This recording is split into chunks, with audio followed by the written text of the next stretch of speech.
Thank you very much, my fellow Americans.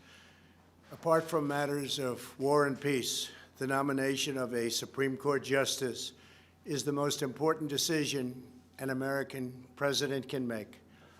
For this reason, candidates for president owe the American people a specific list of individuals they consider for the United States Supreme Court. 4 years ago, I announced my first list of highly qualified candidates and promised to fill Justice Scalia's vacant seat from among those names. And just days after my inauguration, I kept that promise when I nominated Judge Neil Gorsuch, and as you know, he has been very spectacular. A year later, I nominated, and the Senate confirmed, another outstanding justice, Brett Kavanaugh. By the end of my first term, we will have confirmed a record number of federal judges, over 300, all of whom will faithfully uphold our Constitution as written. What has always made America exceptional is our reverence for the impartial rule of law. People have come from all over the world to pursue the American dream based on this sacred principle. Equality under the law is the bedrock of our society. It is the principle that inspired American heroes to abolish slavery and end segregation, secure civil rights, and build the most free and just nation in history. Unfortunately, there is a growing radical left movement that rejects the principle of equal treatment under the law.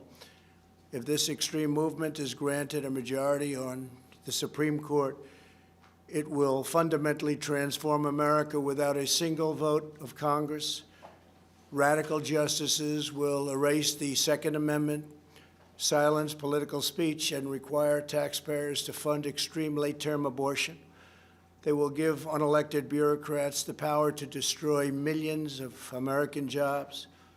They will remove the words "under God" from the Pledge of Allegiance. They will unilaterally declare the death penalty unconstitutional, even for the most depraved mass murderers. They will erase national borders, cripple police departments, and grant new protections to anarchists, rioters, violent criminals, and terrorists. In the recent past, many of our most treasured freedoms, including religious liberty, free speech, and the right to keep and bear arms, have been saved by a single vote on the United States Supreme Court. Our cherished rights are at risk, including the right to life and our great Second Amendment. Over the next 4 years, America's president will choose hundreds of federal judges and, in all likelihood, 1, 2, 3, and even 4 Supreme Court justices. The outcome of these decisions will determine whether we hold fast to our nation's founding principles or whether they are lost forever.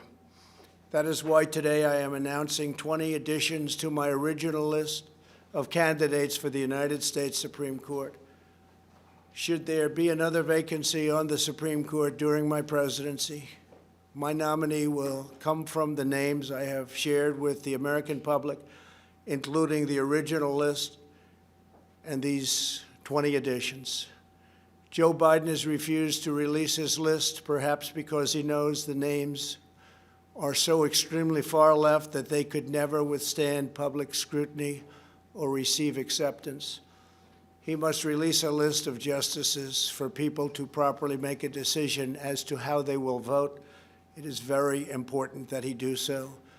My original list of potential justices include many of our nation's brightest legal minds, such as Bill Pryor, Amy Coney Barrett, and Thomas Hardiman, outstanding people. Like those distinguished individuals, the 20 additions I am announcing today would be jurists in the mold of Justices Antonin Scalia, Clarence Thomas, and Samuel Alito.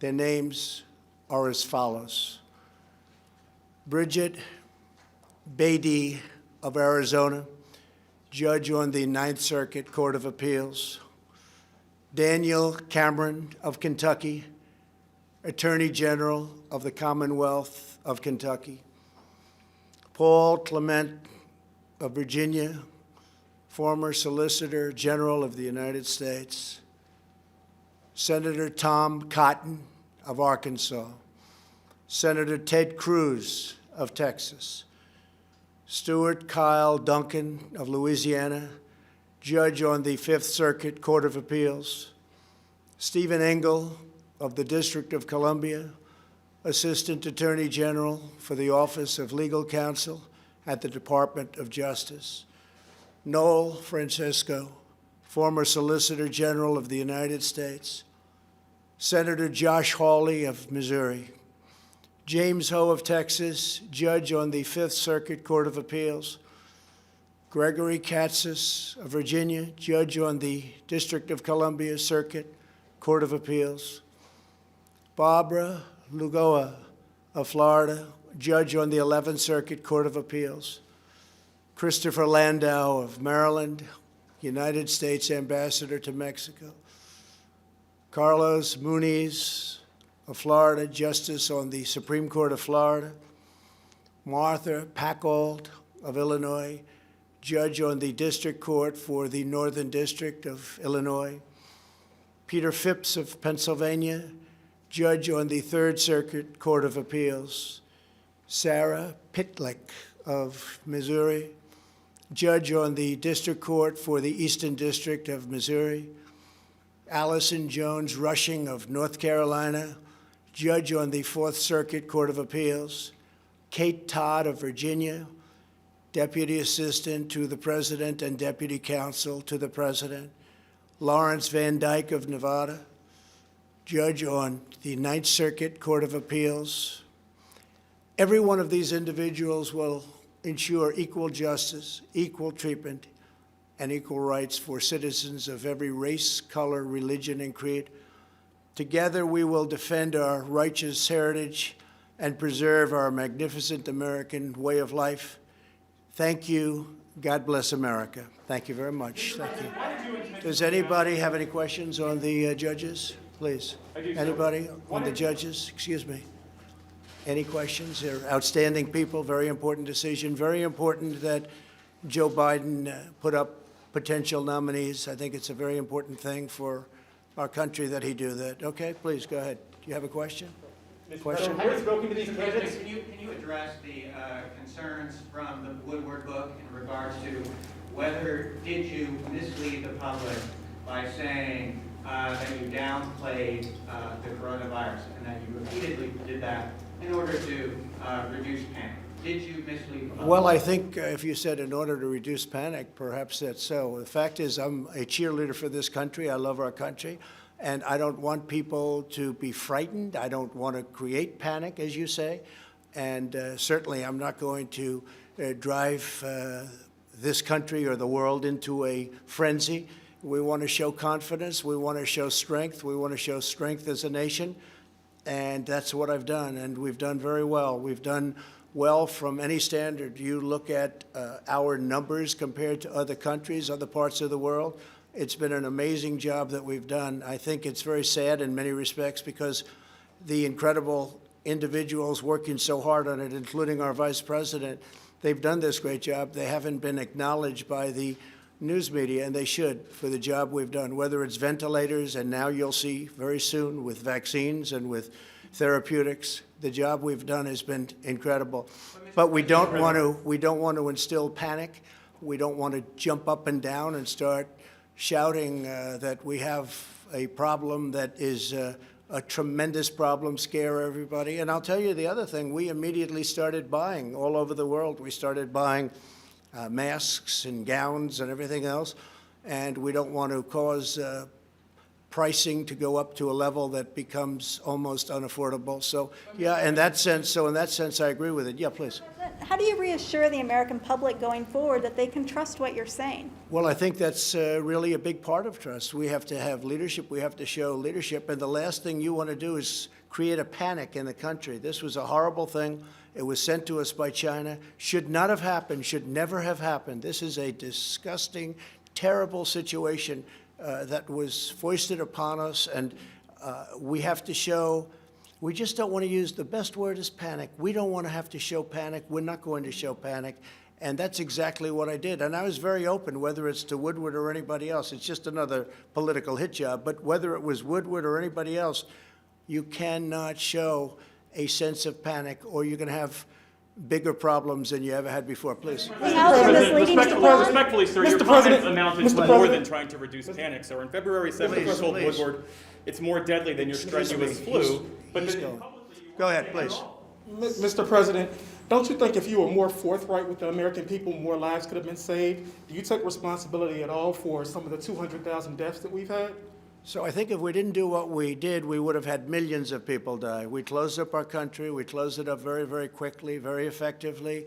We did a job. We learned about this horrible disease, along with the rest of the world, which had to learn about it. And then we opened it up, and now we know the vulnerable. We know who it attacks, who it's so vicious against. And I think we've done, from every standpoint, a incredible job. We shouldn't have lost anybody. Nobody should have lost. China released something that they shouldn't have been allowed to they should not have released. It came out of China. It went to Europe. It went all over the world. Should have never happened. They could have stopped it. They stopped it from going into the remainder of China. It started in Wuhan, and they stopped it. But they didn't stop it from coming to our country. Now, we had to show calm.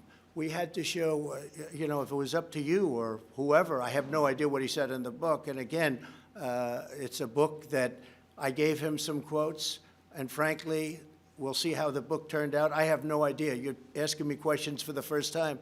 But again, the last thing we can show is panic or excitement or fear or anything else. We had to take care of the situation we were given. Now, long before anybody else wanted to do it, I closed our borders to a very heavily infected China. If I didn't do that, we would have had hundreds of thousands more people die. Dr. Fauci said it. Many people said it. It was a great decision. It was a decision I made, and I had to make. It was a decision that a lot of people thought I was wrong. Nancy Pelosi said I was wrong. Joe Biden said I was wrong. They all came back, and they said it was the right decision. And I was way early. That was in January, the end of January I did that. So that was a very good thing we did. Otherwise, we would have had hundreds of thousands more. But if we didn't close the country, we would have been talking about millions of people instead of the numbers that we have right now. You mentioned that you were trying to avoid price gouging, but you mentioned to Bob Woodward that you recognize that this virus spread through the air on February 7th. You didn't begin Project Airbridge until March. You didn't use the Defense Production Act until March. You didn't start ramping up ventilator production until March. You didn't really think it was going to be to the point where it was. All of a sudden, the world was infected. The entire world was infected. Everyone was scrambling around looking where to buy face masks and all of the other things. We've opened up factories. We've had tremendous success with face masks and with shields and with the ventilators. We're now supplying the rest of the world. We have all the ventilators we can use. And remember this, the ventilators were very important. Not one person that needed a ventilator didn't get it. And these are very complex, expensive machines to make. We opened up something like hadn't been done since the Second World War. We've done an incredible job, but we don't want to run around screaming, shouting, oh, look at this, look at this. We have to show leadership. And leadership is all about confidence. And confidence is confidence in our country. And our people have been great. We've been put through a lot by China, by releasing this, by having this come here. We were put through a lot. They could have done something about it, and they chose not to. I am very honored to have presented to you today a list of 20 incredible people, and we will talk later. I'm sure we'll be meeting later in the day. Thank you very much.